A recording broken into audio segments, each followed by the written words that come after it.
the study material for today. One question I had. So a couple of times when we're recording, so it's a question, two-part question. Some of the times, the producers' inputs or the engineers' inputs are that while you may be singing correctly, but it's not getting captured in the mic as emphatically as one would want. Like for example, I was in my first, and that was the very first song I recorded. I had to say cheeks. So I was saying cheeks, it was fine, but my producer said that say cheeks because the emphasis of the ch was not as prominent, maybe. Okay. So there could be two ways that anybody could look at, how they want your consonants to sound, right? So if you notice that rather than emphasis, he probably wanted it to be more either percussive or clear. Cheeks. So then what you do is you just do many types of ch and audiate clarity. If I make a woofy cheeks, there's not so much presence in that. If I try to audiate brightness in it, cheeks. So similarly, you didn't have to really add effort. You just audiated even within that consonant sound, the quality that they wanted. A lot of singers who sing Punjabi folk, they and have come to me for training, they say that in the studio they keep saying ki tod ke gao. That has become studio parlance now. And like for example, when they want to say kar, they in a Punjabi kind of accent similar to my husband and his families, they say kar, right? So now that is not so much about the torna of the ka. It is about the loosening of the vowel. Kar versus kar. A becomes a. Audience को लगता है कि वो कुछ तोड़ के गा रहा है, लेकिन वो असली में ऐसा नहीं है. So a lot of the time, they are asking for.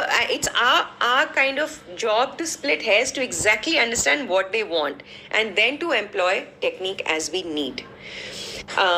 So interestingly, then, since you've brought this up, you guys can make exercises for let's say d. Okay, there can be a muted d. There can be a right? So whenever you do consonant studies, and since you know that consonants only make rhythm, add in a rhythm element to it. And so let's do da da da da da da da da da da da, and first with the muted D, da da da da da da da. How do you do that? Audiation. Don't think of it as a muscular anything. Da da da da da da da. A muted D. Yes, and now a percussive D with a lot of like sparkling out. Da da da da da da da da da da da da. Not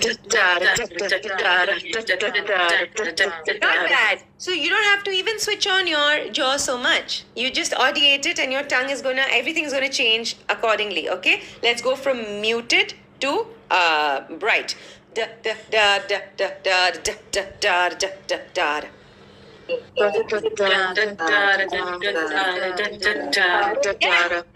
That's it. Hardly took much. Okay, let's do j, right? J.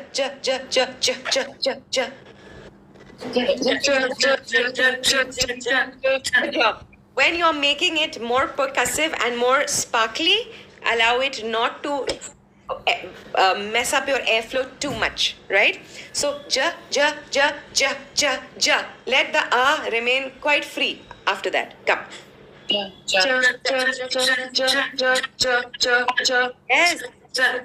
If you say ja versus ja, so if a lot of people who westernize their Hindi singing, they always do this ja, jab, jaha, right? It's a more kind of like more percussive. Versus in Hindi, they say ja, jaha, ja, right? So this is another explanation. Usually my areas where I like to also bring in an end to the word but also not make it too loud are the ones with the ta. and the areas where I give most notes is on the world, not whatever. I don't know. World. Yeah. Let's use the word very, right? Very.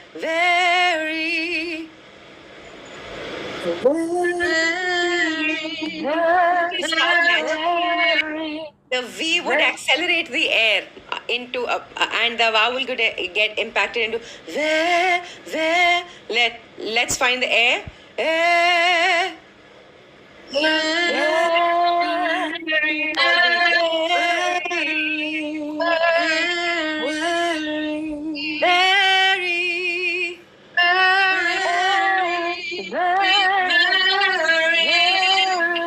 Let's again explore the natural position, natural behavior of the air. Airy. That's a lot of tone. Small V. Very. There you go. So that will maximize your voice. How can we differentiate between a V and a WH? Just so that it's distinctly clear. That's a W sound. W. Water, where, when. It's not water, where, when. So W is a bilabial approximant. W. Hook मारने की तरह. W. Say that. Where? Yes. Water. World. World. Yes. Not world. That is vase. Very. I think this is where the va one comes into, right? Yes, va. The ideal way to do it is not to let the v affect the ai and allow maximum bungee jumping between ai. Va. So actually, when I was taught that, it was not even supposed to be for the vowels. They were like, this is how you say v and w. Yeah. In India, we have a lot of mixing up of v and w. A lot of people say, hi, my name is Varun. Like it's Varun. They say what? So that happens. What happened? Why are you saying this? That's also a very Indian thing to do. So, but while singing, we can just kind of place it the right way and all that. ठीक है जी, चले हम breathing studies में. Okay. So if you've noticed that we've come to the last couple of sessions of our course, and now we are talking about breathing, right? And that is because breathing and muscle are so deeply interconnected that till the time, and remember Bernoulli's principle, right? So if air has to flow and if muscle is tight and constricting, then it is already creating an imbalance in the airflow. It is accelerating it where it does not have to accelerate, right? So therefore, once we free up the muscle and then with vowel, we give it so much wiggle room and dancing room, then we start talking about air. Okay, because now you have made enough chaos in your system to only isolate the air. I made a little Word document for you guys today, so I'm going to just share my screen.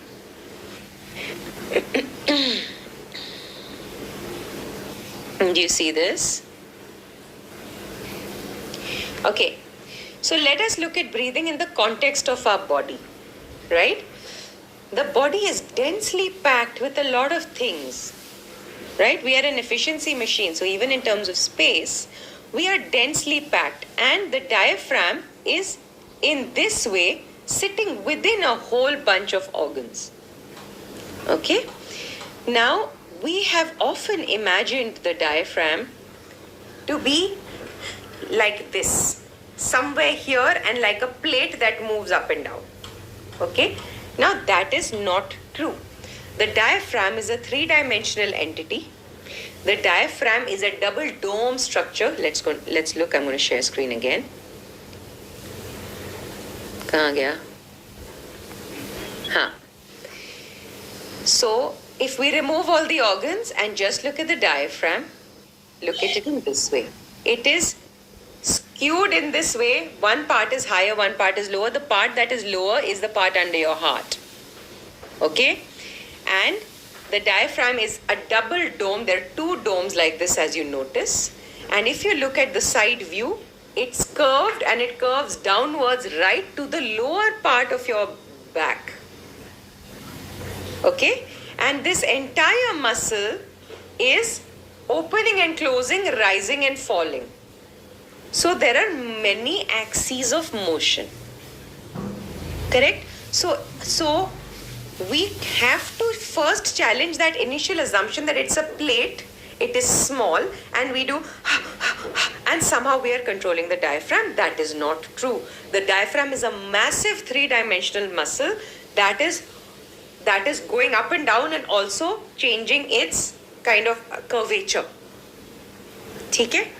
Secondly, in singing parlance, we really vilify the chest, because that is important, because we don't want it to be anxious kind of breathing, right? Heaving kind of breathing. However, if we just step back from the singing ideology and we look at the body, we realize that breathing is pulmonothoracic, meaning it is the lungs, it is all of this area and also below. So if you talk to any physiotherapist, if you talk to any doctor, they will say that both modes of breathing are allowed. Both have different effects, right? When my trainer used to come home to train me, he used to tell me, "Aise breathe karo." And I'd be like, why is he telling me that?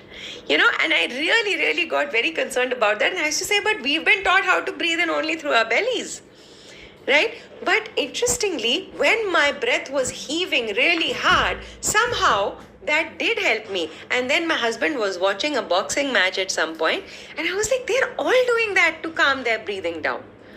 So, there are lots of different manners in which the breath can be used, and breathing is the first life supporting function. There has to be redundancy in the number of ways in which we can breathe. So, we need to understand breathing as both. Okay? We also forget as singers that breathing is three-dimensional. We think of it as stomach opening, going out, or maybe waist opening and going out, this thing laying soft and loose. But we forget that the lungs, no matter what we are imagining, the lungs are expanding and contracting to make us breathe. No matter what choreography externally we have decided for it. Right? And the lungs are expanding and contracting in three dimensions. So also here, also this way, also here. So you are breathing as a three-dimensional entity.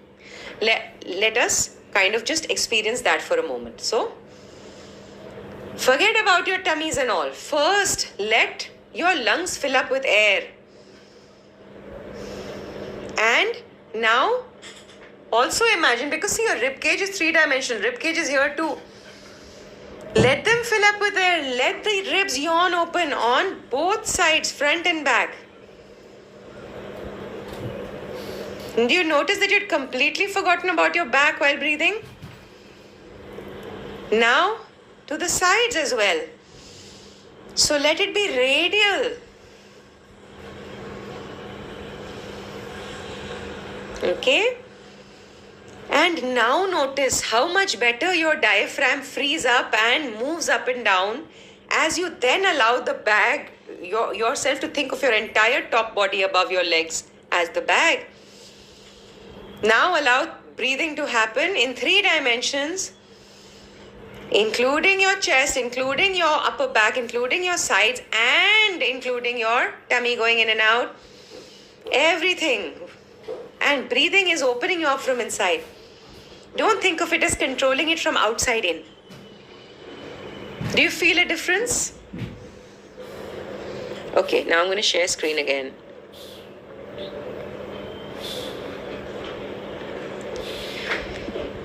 So this was the diaphragm, and these were the intercostal muscles that we are also allowing to move as we breathe. Right? We do not want to keep any part of us dead because we want to maximize the flow of air, the intaking, the exhaling, all of it. We want to maximize our resources.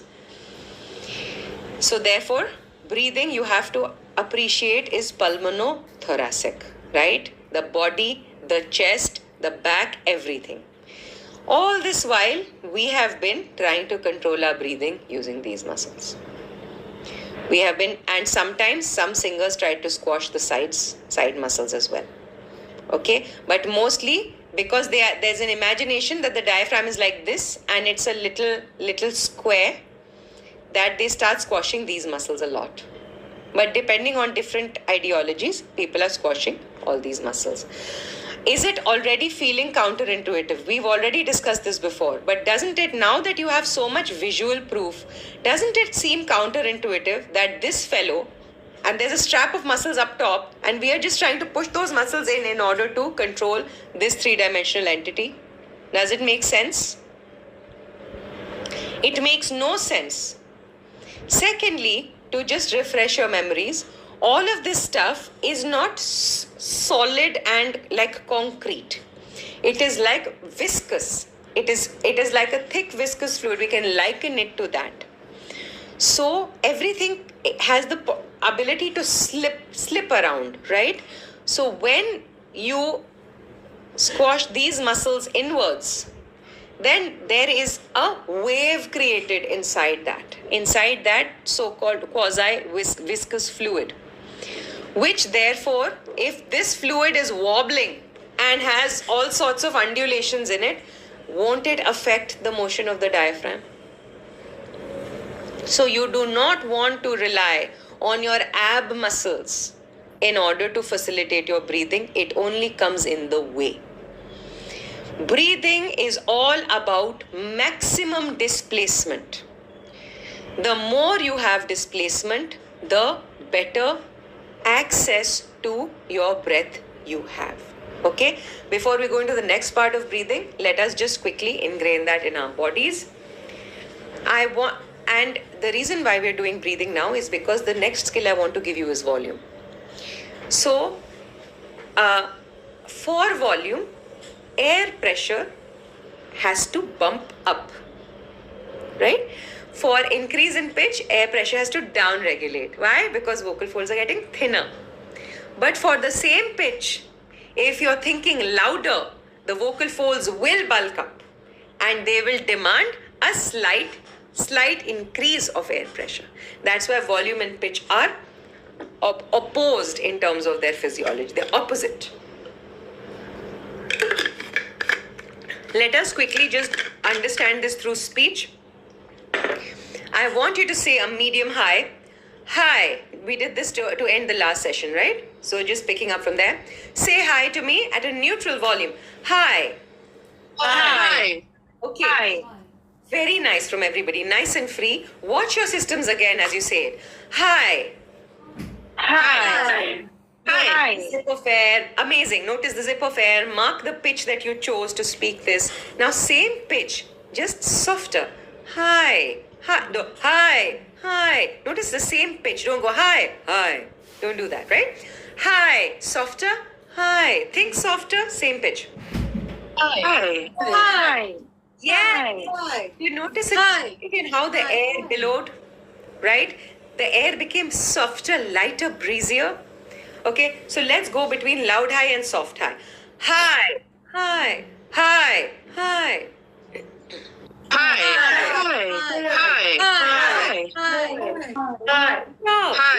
Hi. So now do you notice that for the same pitch, different volumes were associated with different air flows, right? The air was zipping out a little stronger when you were saying your neutral spoken high. Therefore, volume is not created. Volume is an outcome of thinking loud. And see, pitch was the same in both, right? So the vocal fold length was the same. When you thought louder, the vocal folds became thicker. Because when you're audiating loudness, your vocal folds are therefore responding to it. You said, hi. Even before you said it, your vocal folds are thickened up to say, okay, she's going to go in for something intense. And when you did, hi, you thought lighter, vocal folds became thinner on their own. Okay? Therefore, you noticed that in order to speak, because your speech is already working well, hi, more air, hi, less air, same pitch. Okay? And you didn't have to use your shout muscles, which you often use for singing. Hi, hi. Uski zarurat nahi hui. You don't have to use your whisper muscles. Hi, hi, to hold back anything. Hi.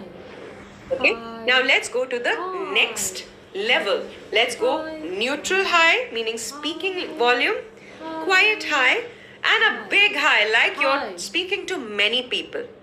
जब बड़ी आवाज निकालनी है बस सोचना है कि बहुत सारे लोगों से बात कर रहे हैं. Okay? So this is how it's going to sound. Hi, hi, hi. Same pitch. Okay? Don't go high. Don't increase the pitch there. Okay? Hi, hi, hi. 3 leagues. Come. Hi. Hi. Hi. Hi. Hi. Yes, don't increase the pitch. I heard one high and one high. I want the same.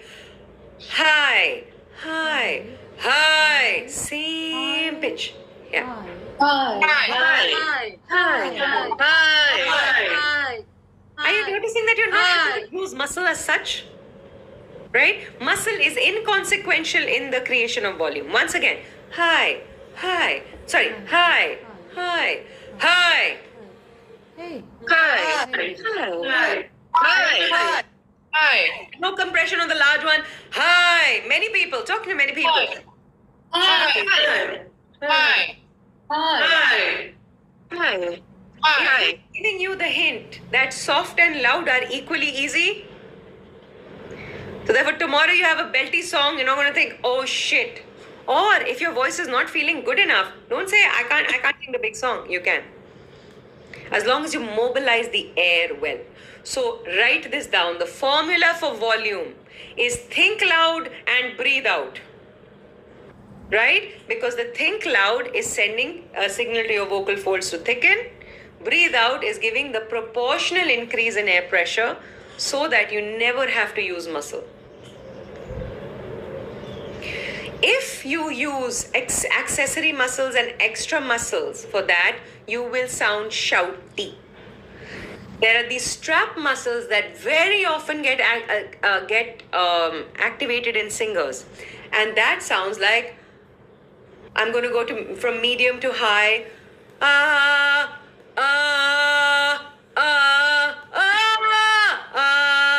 Right? Gives a shouty sound.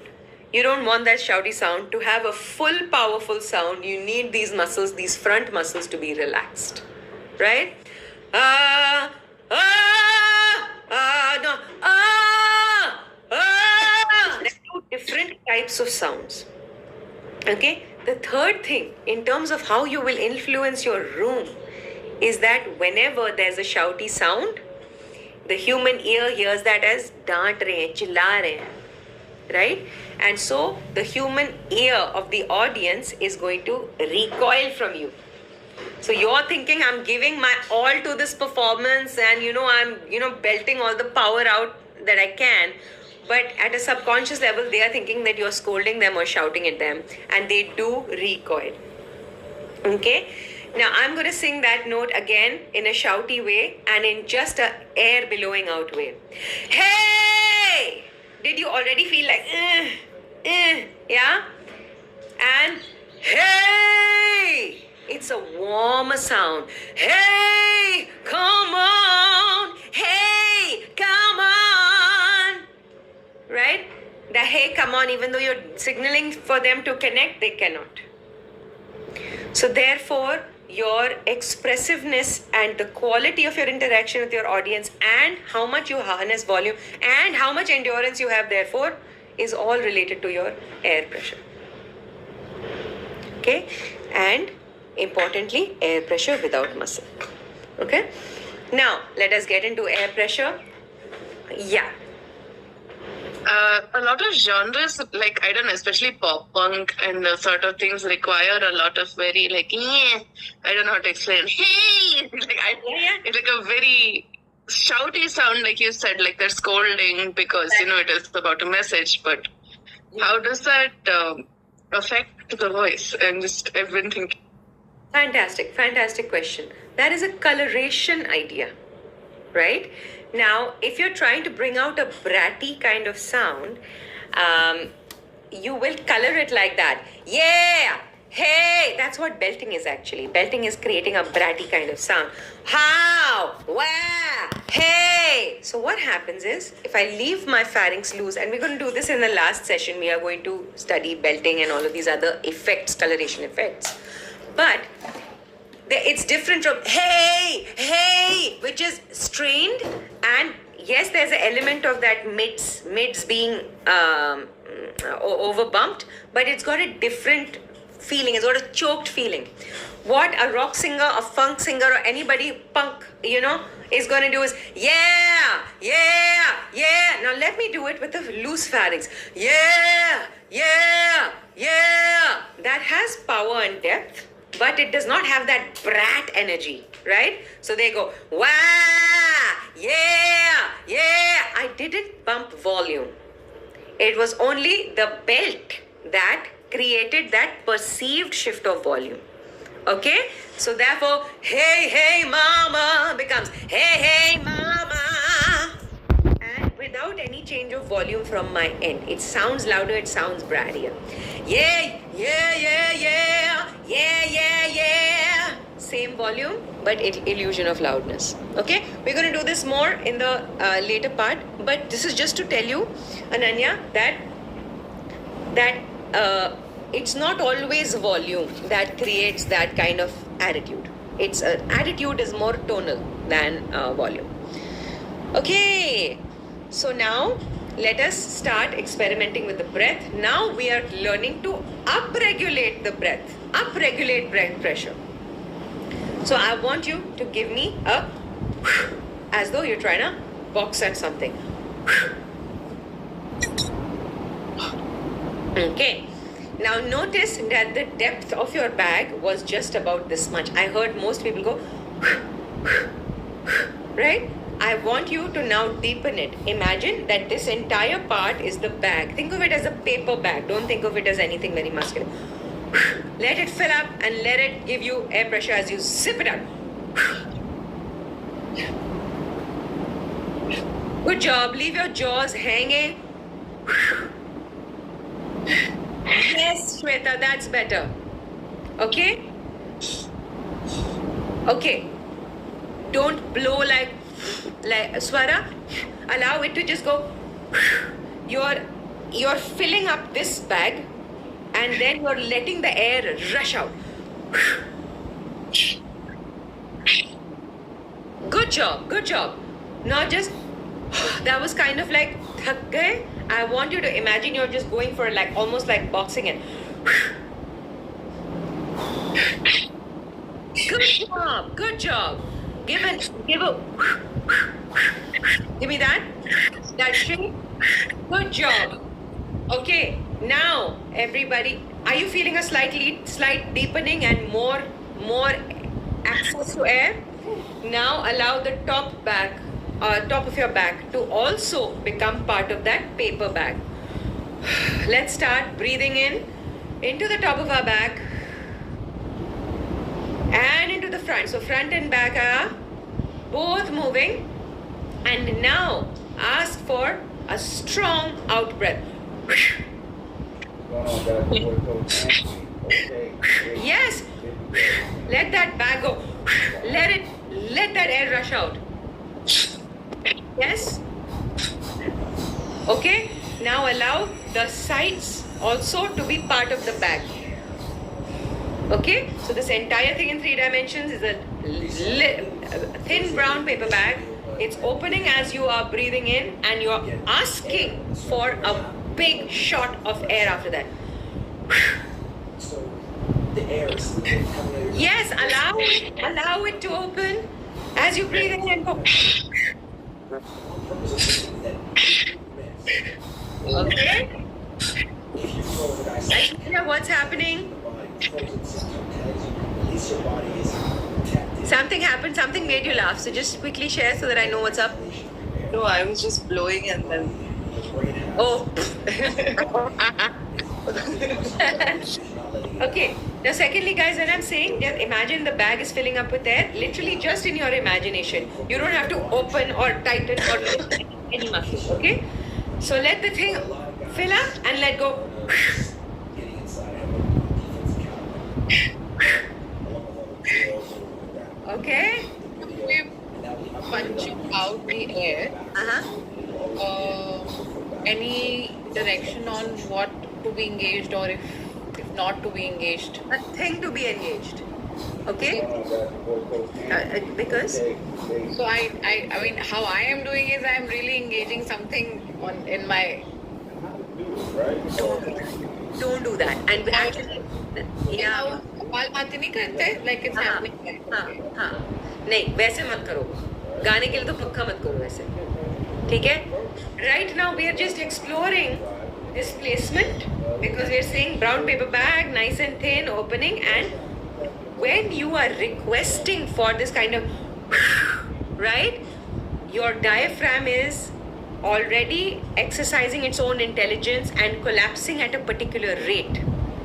So this is the only way to really isolate the diaphragm rather than to overwhelm it with other muscular interferences. Okay?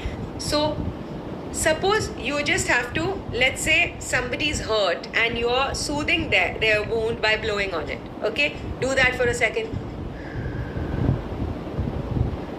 Right? It's a gentle breath. The breath pressure is minimal. Okay? Now you're blowing out 30 candles on your 30th birthday on a birthday cake. Okay. That was more air pressure. You did not have to engage muscle. You just had to expect that air pressure. The diaphragm back calculated and it shot up at a different rate. Same thing for bumping up air pressure for singing. So think you're blowing out many candles. Yes, the body will follow. It will contract only because it's following the breath. Breath is finishing, things are things are falling back into their place after that displacement. Therefore, the body looks like it's looking smaller. Okay, once again, filling up three-dimensionally. Okay, good job. Ria, if you could sit back a little bit, that would be better because since you're lean forward, it's not, like the back is not expanding enough. Once again, front, back, sides. Okay, very good, Ananya, that was excellent. Now, let us imagine the bag is now deeper. It is down to our navel and our waist. So as you are breathing in, let that entire bag open. Yeah? Chakkar aa rahi hai, heaviness.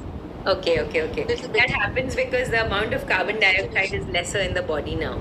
Because we are not used to breathing out in this manner. So when the carbon dioxide levels, and carbon dioxide is a vasodilator. It keeps the pipes open.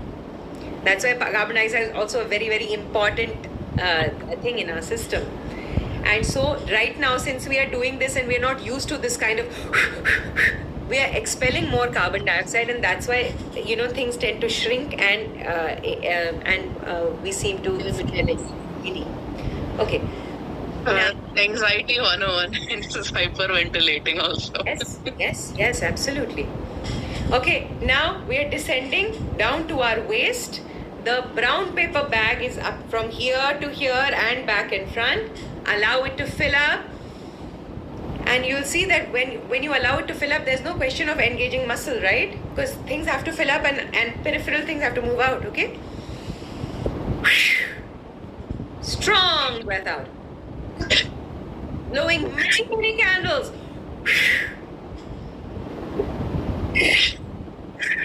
Okay. And now imagine the paper bag is right down to your pelvic floor. Your entire body is an empty paper bag. Let it fill up right down to there. Strong out. Yes. Lower part of your back also loose. Upper part of your back also loose. Down to your pelvic floor also loose.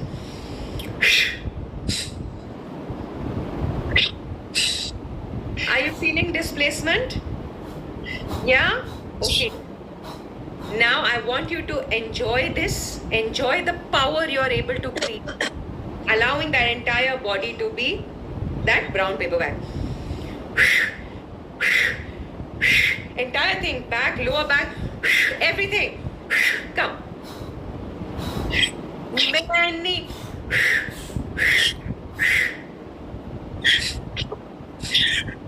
Good job. Good job. Can you feel the strength in that air that is leaving you? Okay. Now I want you to tighten your ab muscles and your stomach, right? And try the same. See what happens. Did you get No. this? Tensing my Correct. If you tense your abs, you've obstructed your natural breathing. Therefore, you are not to engage the abs at all. The only way to isolate the diaphragm is to let everything stay loose and then for you to ask for different rates of collapse. And the diaphragm knows that it's semi-involuntary. You can only make like you're running away from a tiger and you want to jump into a lake so that he can't smell you. So you're going to do. So you said, I want a lot of air, and the diaphragm will rush down and suck in like an injection. It's going to suck in air from the atmosphere. You do not say how much do the lungs expand, how many inches should the diaphragm go down. You didn't do that, right? The diaphragm has its own sense. So even in this way, we allow it to engage its own intelligence because we are eventually, it's an intelligent system separate from our intellect. Okay? Now, so the first thing when you're training, you're retraining your breathing, is you're going to say many H's, but you're not going to go ha, ha, ha, ha, ha. You're not going to do any of those things. You're going to leave the abs and the obliques and everything completely released. Okay? I want you to just say ha, ha, ha, ha, ha.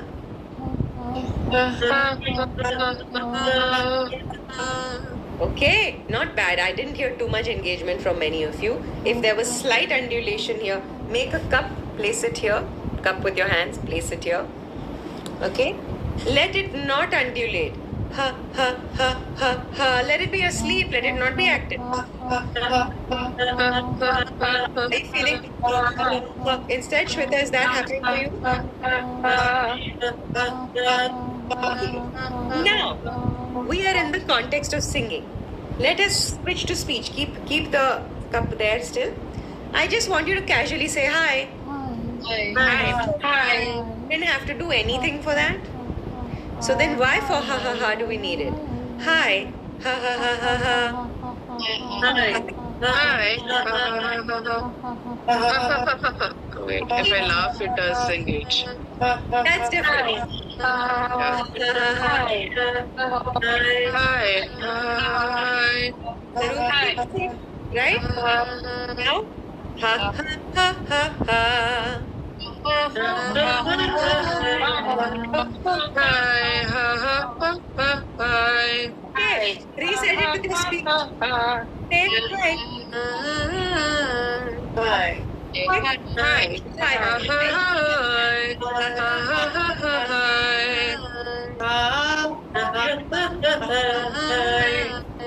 Okay. Now let's add la to it. Ha ha ha ha ha ha ha.